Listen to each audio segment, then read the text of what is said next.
Olá, bem-vindos a todos. Este é mais um encontro nosso do Diário do Romance. Vou ajustar um pouco a câmera porque ela está sempre meio baixinha. Bom, meu nome é Thiago Novaes e você está participando de mais um encontro do Diário do Romance. O Diário do Romance é o acompanhamento ao vivo, todos os dias, de um processo de criação daquilo que é talvez a maratona dos gêneros literários, que é o romance, que é um gênero feito de duração, é um gênero que exige habilidades de escrita bem particulares. Então, o que a gente vai conversar hoje é justamente sobre como escrever um romance, e vamos falar sobre as infinitas particularidades da elaboração do romance, tá, gente? Então, para quem está chegando agora, bem-vindo. Olá, Rafaela. Olá, Beth. Tudo bem? Olá a todos. Olá, Paula. Aldex, tudo bom de novo? Gente, a turma está chegando. Enquanto isso, eu vou fazer a introdução. Se é a primeira vez que vocês estão chegando, não se esqueçam de clicar aqui na notificação do live para nunca perder um dos encontros. A gente vai estar de segundas a sextas, das 11h30 ao meio-dia, todos os dias. Olá, Rodrigo Canuto, tudo bom? Eu tô um pouco ofegante, cara, não sei o que aconteceu. Acho que é ansiedade. Tava muito recolhido, né? A gente escreve, a gente fica muito pra si, né? Voltado pra dentro. Ei, bom dia, Janaína. Ei, Everson, tudo bom? É engraçado, mas agora eu vou recuperando aqui o fôlego, como vocês devem estar percebendo. Gente, então vão ser 45 encontros, a gente vai estar juntos até Berlim. Esse livro tem um nome provisório de Dionísio em Berlim. Eu vou anunciar para vocês o nome que vai ser em breve. Eu já sei o verdadeiro nome desse romance e vou segurar um pouquinho essa tensão para anunciar isso mais para frente, para anunciar isso daqui a pouco. E aí o processo é o seguinte, que vocês escrevam comigo as suas produções, os seus romances, e que a gente venha esse sente para discutir, para tornar esse ofício mais comunitário, que é, de fato, né?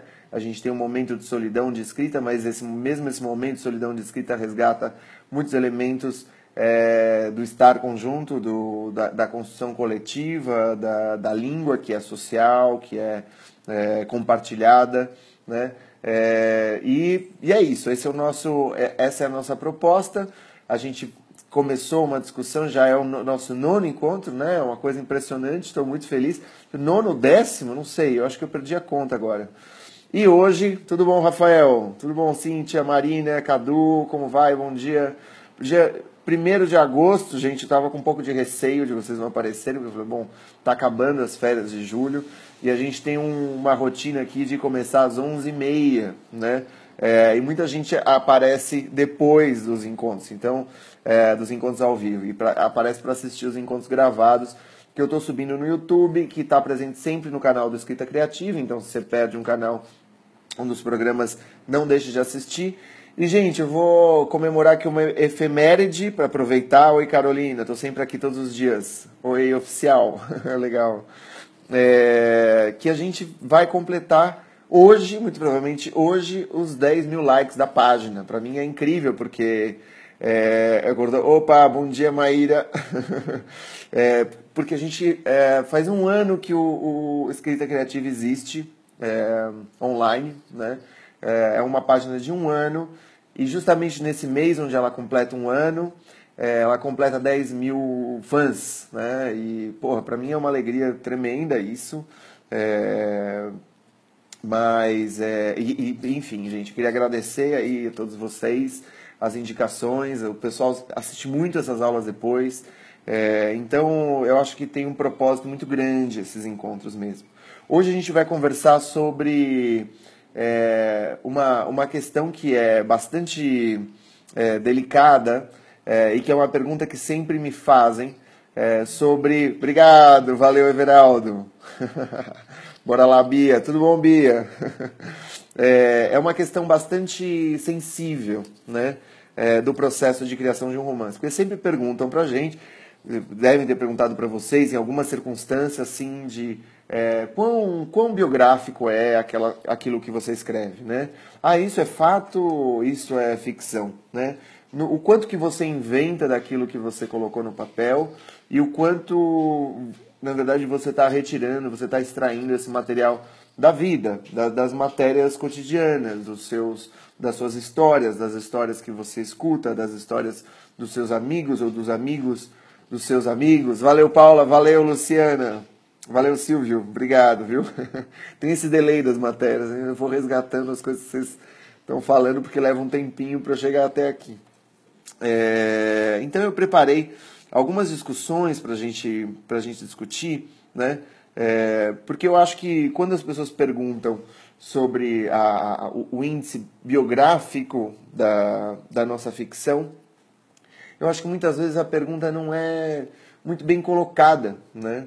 Eu não acredito que a questão seja exatamente essa, né? Porque, claro, né, gente, que aquelas coisas que a gente escreve tem um pendor biográfico. É claro que essas coisas que a gente produz, elas nascem de algo que não é só... a gente não poderia criar a vida, né? A gente é criado, a gente caiu na vida, né? A gente aprende com a vida e a gente, de alguma forma, na nossa escrita, elabora questões da vida e, a partir dessa elaboração, cria, né? Isso a psicanálise aborda de uma forma muito bonita, isso, né? Ele diz que a gente precisa criar o mundo para poder habitá-lo, a gente precisa criar o nosso cotidiano para poder habitá-lo, assim como a gente precisa, por exemplo, para se mudar para uma casa nova, a gente se muda, depois a gente cria essa casa para poder habitar essa casa. De alguma forma, o romance, a criação ficcional, ela passa muito por aí, não é? E aí eu acho que as perguntas que talvez sejam bastante mais pertinentes do que o que é, do que aquela pergunta um pouco aquela pergunta da curiosidade, daquela curiosidade doméstica, né, do tipo, será que isso aconteceu de fato com ele? Será que não aconteceu de fato com ele? Né? A gente sabe que os filmes que tem aquele subtítulo baseado em fatos reais tem esse subtítulo porque é uma questão de marketing, porque a gente sabe que quando se fala baseado em fatos reais, vai ter mais público para esse tipo de coisa. A gente tem mais público para um filme que você fala, nossa, isso realmente aconteceu. Que impressionante, não é? Uau, então de fato, né? Não sei quem assistiu o Quarto de Jack, que é um filme onde a menina fica presa durante anos, durante a vida toda, dentro de um quarto, aprisionada, ela e a mãe, por um cara que é um louco, um cara doente e tal, aprisiona a mulher e tem uma filha com essa mulher. Né? E essa filha cresce num quarto, ou seja, até os 9 anos, para ela o universo é aquele universo do quarto. Né? É um filme muito angustiante, assim, mas como a gente sabe que é baseado em fatos reais, você olha de um outro jeito para aquilo. Olá, Micheline, bom dia.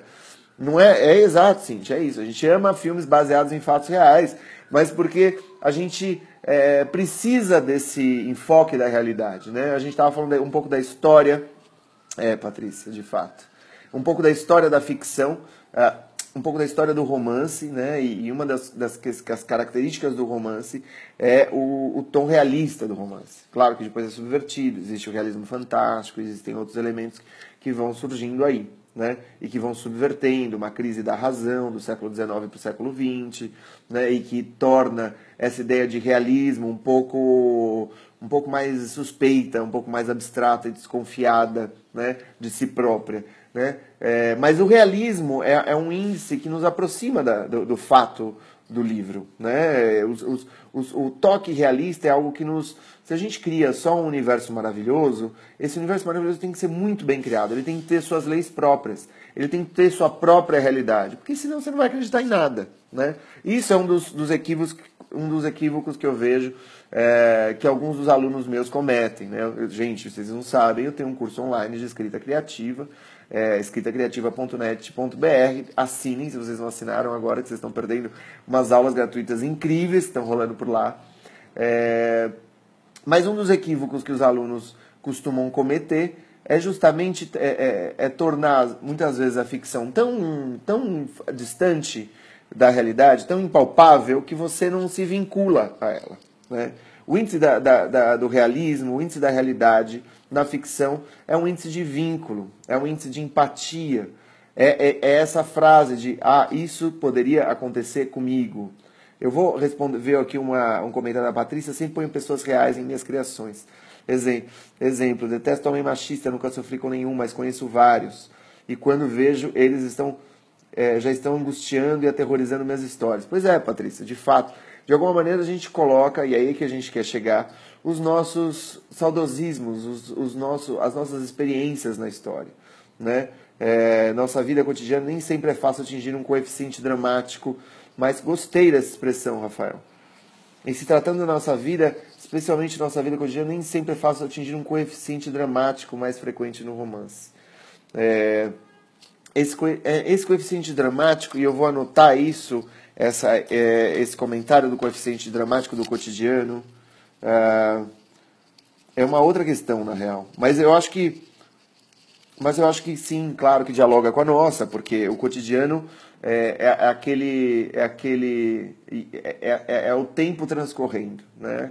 Nos pequenos aconteceres, né? Nos pequenos acontecimentos, nas pequenas miudezas do mundo, né?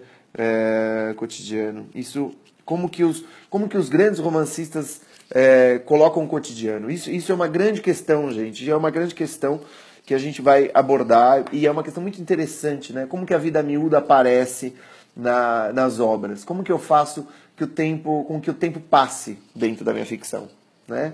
Como eu crio passagem do tempo na minha ficção? Isso é uma matéria muito bacana. Mas retomando, particularmente, de fato, é um dilema, né? Inventar mundos, é verdade, Cintia. A pergunta que eu quero refazer aqui na nossa discussão é: como que você transforma? Né? Como que se dá essa transformação do cotidiano, dos fatos da vida, ou dos fatos chocantes ou recorrentes da vida em ficção? Como que isso se dá? Né? O que se ganha nisso? O que se perde nesse processo? Né? A outra questão, que talvez não sei se faz muito sentido, é por que se transforma essa matéria? Né? Por que essa matéria transforma? Por que tudo que a gente não cria não é simplesmente uma quantidade de dados ou uma organização de dados factuais, simplesmente? Por que criamos? Por que transformamos a matéria dos dias? Né? Por que transformamos a experiência para que ela se converta numa expressão da experiência textual, para que ela se converta na experiência para o outro, para você que lê, para o outro, para o leitor, enfim. Por que isso se transforma? E para que a gente transforma as coisas? Qual que é o sentido íntimo dessa transformação? Né? Olha que maluco isso, gente, porque a gente realmente transforma. Né? A Clarice está falando da vida dela, mas ela está transformando a vida dela a partir do momento em que ela escreve. Né? Para que a gente faz isso? A que serve esse tipo de coisa? Por que não somos só uma sociedade, uma espécie que consome verdades do cotidiano ou fatos do cotidiano? Né? De onde nasce a ficção? É aí que surge uma grande questão, que é: de onde surge? Qual que é a nossa motivação para o algo que não existe a partir do algo que existe? Vocês veem que isso é uma questão grande, isso é uma questão importante, e que nós, como ficcionistas, vamos ter que não dar conta, mas nos fazer essa pergunta. Né? Tem um poema desse fulano aqui, que é o Não Será uma Questão Hermenêutica. A questão da hermenêutica é uma questão de interpretação, né? A questão da hermenêutica é uma questão de análise, Everaldo. É uma questão posterior à nossa. Né? Drummond tem um poema chamado Viagem na Família. Viagem na Família. Né? A poesia transforma. Né? A poesia talvez seja mais próxima do índice não ficcional da vida. Mas olha só esse poema. Né? E vamos pensar nessas questões a partir desse poema aqui. No deserto de Itabira, a gente sabe que Drummond é de Itabira. No deserto de Itabira, a sombra de meu pai tomou-me pela mão. Tanto tempo perdido, porém nada dizia. Não era noite nem dia. Suspiro, voo de pássaro, porém nada dizia. Longamente caminhamos, aqui havia uma casa, a montanha era maior, tantos mortos amontoados, o tempo roendo os mortos, e na casa em ruínas, desprezo frio, umidade, porém nada dizia. A rua que atravessava a cavalo de galope, seu relógio, sua roupa, seus papéis de circunstância, suas histórias de amor, há um abrir de baús e de lembranças violentas, porém nada dizia. Bom, a gente tem aqui, é um poema mais longo do que esse, né? É um poema de 1,5 página, eu li 3 estrofes. É uma relação do sujeito com o seu pai, né? É uma relação do sujeito com o seu pai morto. É uma relação do sujeito com o seu pai morto vivo, não é? Não é? É isso que se estabelece, é isso que se constrói de uma forma muito visceral. Isso está muito visceral. Isso é triste. A gente lê, a gente sente saudade do nosso pai, ainda que o nosso pai esteja do nosso lado. A gente sente saudade desse pai. Ou dessa figura que quiçá se constitua como um pai, mas que pode estar presente em outras figuras. Né? Pode estar presente na figura de uma mãe, por exemplo. Né? Pode estar presente na figura de um irmão. Não é? Comentando aqui a pergunta do Juarez. Creio que inventamos mundos para fugir da realidade crua que vivemos. Boa interpretação essa, mas precisamos das conexões com a nossa realidade para que nos identifiquemos e sintamos-nos pertencentes à realidade dos autores. Né? Essa é uma pergunta boa, é uma resposta boa do porquê. Né? Agora, eu acho que a gente pode usar o Drummond para nos referir ao como, né? Ou em que injunção que se dá, que transforma essa figura do pai numa figura fantasmagórica. O fantasma do pai morto, vivo, numa realidade textual do pai morto-vivo, né? E que nos toca, né? Quando ele lê, quando a sombra do pai toma ele pela mão e o leva pela cidade, uma cidade que já não é mais aquela que existe hoje, não é Itabira que se vai, porque quando ele termina cada estrofe, porém nada dizia, é assim, a opacidade das coisas, não é? Estamos sempre interpretando as coisas, mas estamos sempre interpretando as coisas apesar da sua opacidade, apesar do fato de que as coisas não dizem pra gente diretamente. Elas dizem muito, mas elas ao mesmo tempo são silenciosas ou dolorosamente silenciosas. Né? Eu sei que o que torna esse poema vivo, e o que torna esse poema, mesmo com a sombra de Drummond, né? Porque o Drummond não está aqui do nosso lado, ele não está lendo esse poema, mas esse poema é vivo, o Drummond é vivo nesse poema. E ele é vivo porque ele está usando uma matéria que é uma matéria das mais agudas para ele. Né? É a relação dele com o pai, é a lembrança do pai, é o saudosismo em relação ao pai. A gente se vale da saudade para construir as nossas ficções, sim, né? E de diversas formas. E de fato, como a Rafaela bem comentou, a gente inventa mundos para explicar o mundo de acordo com a nossa percepção. Ou seja, a gente vai tecendo a partir das lacunas da nossa compreensão ou do nosso espanto, né, em grande medida. Gente, eu queria partir daí para alguma coisa que me aconteceu hoje de manhã. Que é assim, sabe quando você está escrevendo e aí você se cansa de um determinado tom? É quase como se esse tom se esgotasse naquilo que tivesse, daquilo que você está tecendo dia após dia. Você está escrevendo um romance e lá pelas tantas aquilo se esgota, né? Aquela forma de dizer, ou aquela exploração daquela matéria específica que você está abordando na prosa, se esgota, às vezes depois, às vezes antes do que você estava imaginando. Né? Exemplo, eu estava escrevendo a história dos meninos perdidos em Nova York, Dionísio cai lá em Nova York, ele entra nesse armazém abandonado, os meninos perdidos todos se espalham pelo mundo, porque eles não têm esse enraizamento muito consistente entre si, eles não são uma família, eles são meninos perdidos sem um pacto, né? Basicamente é essa a conclusão que ele chega. E Dionísio nunca teve uma família. Né? Dionísio é essa figura que cresce,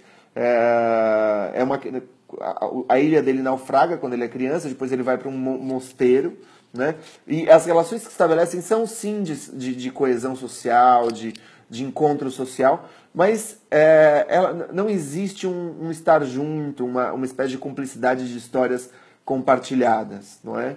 O Silvio diz, o Murakami tem disso, creio que em todos os seus livros sobre a criação literária, Rafael. Ele está respondendo ao Rafael.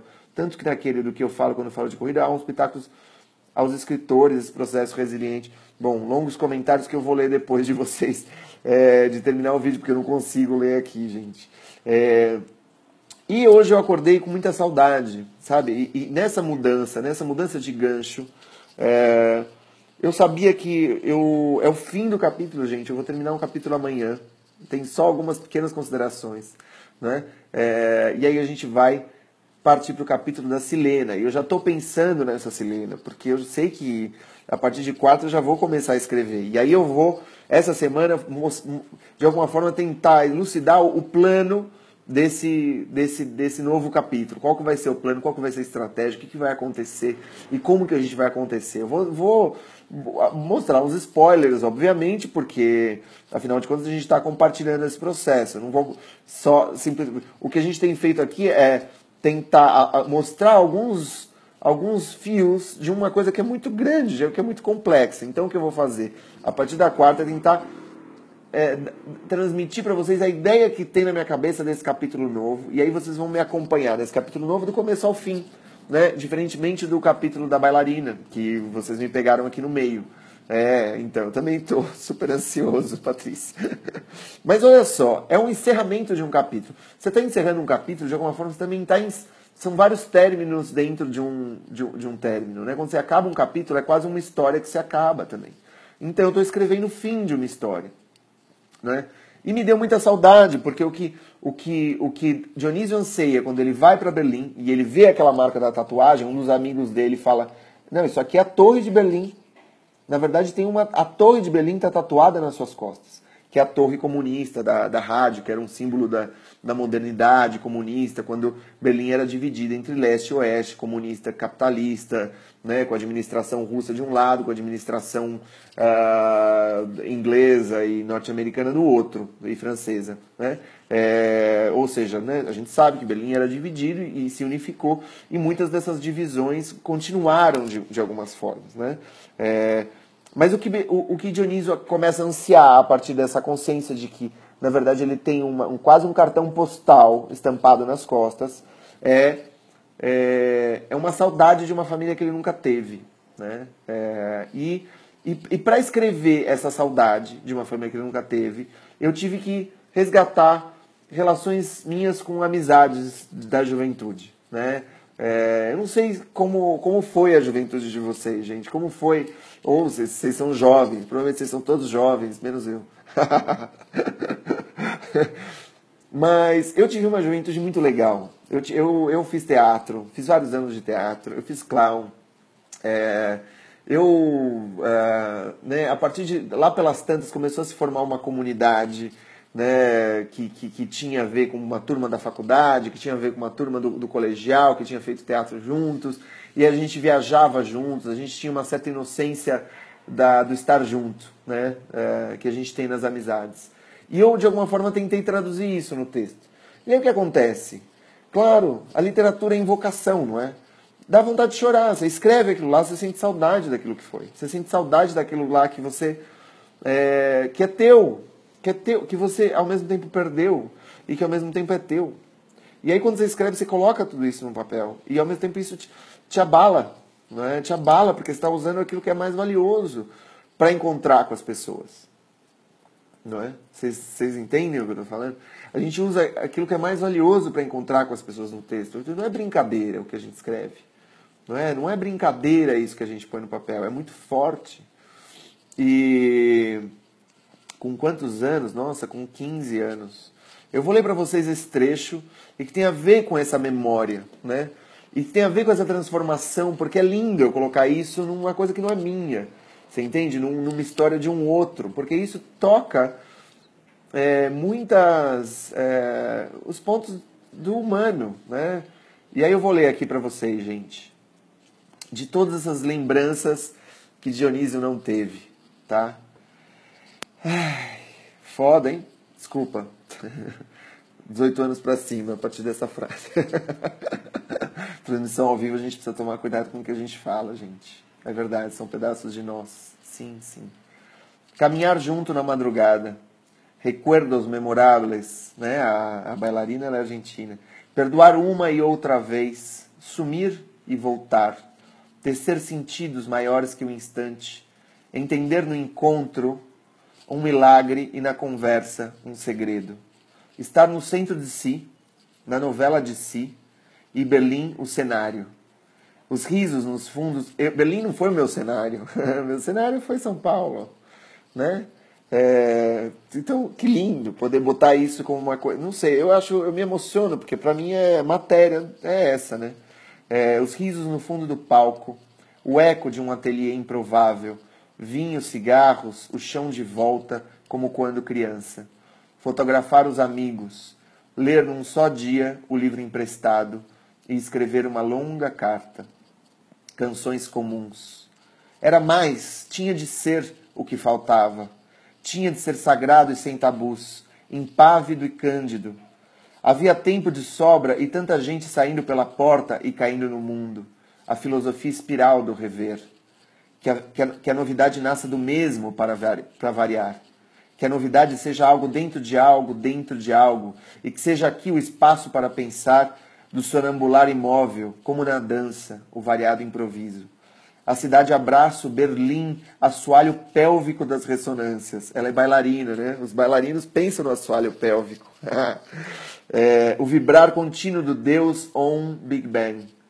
Esse é o Dionísio Berlim. Esse é o trecho que eu escrevi hoje. Agora, é claro que eu vou reeditar, porque é sempre tudo uma primeira versão.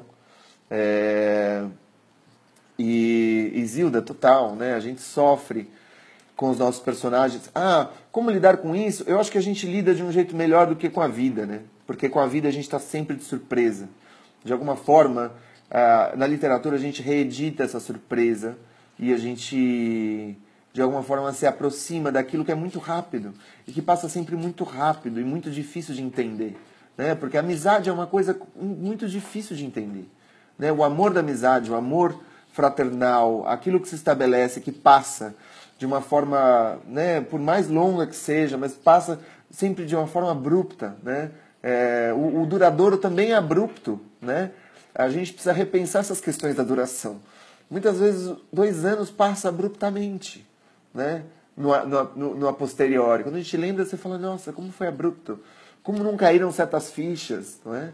E aí vem várias coisas, e é a partir disso, gente, nunca vai ser racional, nunca vai ser uma operação matemática, ainda bem, né? As grávidas também pensam no assoalho pélvico, bom isso, hein? Boa essa ideia, hein, Rafael? É o assoalho que contém a vida, o que dá a vida. Lindo, Olha só, que legal. Gente, a gente está terminando mais um dos nossos encontros, que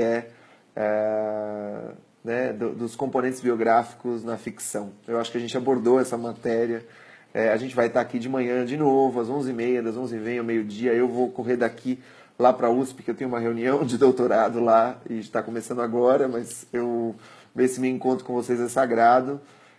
Gostaria de agradecer a presença de todos. Eu sei que o tempo de vocês é super valioso e eu me preocupo em fazer valer cada minuto desse nosso tempo. Quem não se inscreveu, se inscrevam no escritacreativa.net.br, que tem lá um mini curso sobre como elaborar o seu projeto de criação, né, e como poder desenvolver o teu projeto ficcional, a tua carreira de escritor, de escritora, a partir de bolsas, o que é uma coisa muito legal e que me ajudou muito. Gente, muitíssimo obrigado. Valeu, Simone, valeu, Patrícia, valeu, Rafaela, valeu, Juarez, valeu, Silvio, valeu, Tanira, muito obrigado, gente. Maíra, um beijo para vocês e a gente se vê amanhã às 11h30. Tchau!